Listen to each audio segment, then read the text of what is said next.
Grace Elizabeth speaking. What if one song could change two broken hearts forever? Laura Chen had been hiding in Hope Valley Church's kitchen for 3 years, ever since she was abandoned at the altar with nothing but a text message that read, "I can't do this." She served meals to the homeless every weekend, invisible and safe, her voice silenced by heartbreak. Rafael Mendoza, a successful Christian CEO, sat in the same church every Sunday, going through the motions. 4 years after losing his wife to cancer, he was alive but not living, serving everyone but feeling nothing. Then came that Sunday morning when everything changed.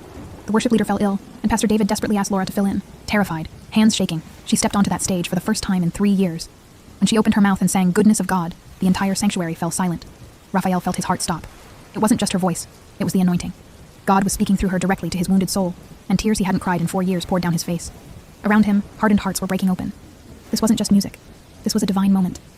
After service, Rafael found her packing up with trembling hands. "That was incredible," he said, his voice thick with emotion. "I felt God speaking through you." Over coffee, Laura confessed everything. The abandoned wedding, the humiliation, the 3 years of hiding. Rafael shared his own story of loss and going through the motions of faith while feeling dead inside. "Maybe God brought us together right now, in the middle of our healing," he said softly. They began meeting every Sunday. Coffee turned into lunches. Lunches turned into serving together in the kitchen.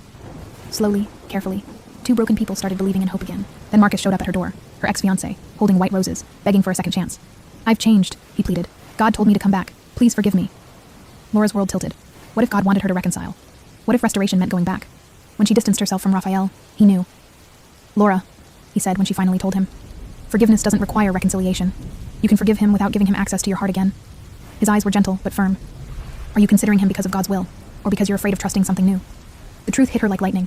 She'd been using Marcus as an excuse to run from real healing, from real love, from the terrifying vulnerability of hope. That night, she met Marcus in his hotel lobby. "I forgive you," she said, and meant it. "But I'm not going backward. There's someone else, someone who's shown me what real love looks like, someone who makes me want to be brave again." She found Rafael praying alone in the empty sanctuary at midnight. "I chose you," she said, taking his hand. "I chose us. I chose to believe God brought us together not despite our brokenness, but because of it." 1 year later, they stood at that same altar where Laura had once been abandoned. But this time, there was no runaway groom, only a man who looked at her like she hung the moon, and a woman whose voice rang clear and strong as she sang her vows. Pastor David smiled. "What God has joined together, let no one separate." As they kissed, the congregation erupted, not just because it was a wedding, but because they'd witnessed a resurrection.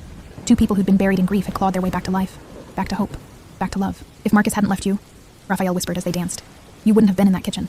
I wouldn't have heard you sing. We wouldn't be here." Laura smiled through happy tears. God wastes nothing, not our pain, not our grief, not the wilderness years. He used all of it to prepare us for this moment. Your past pain doesn't disqualify you from future joy. Your song isn't gone, it's just resting.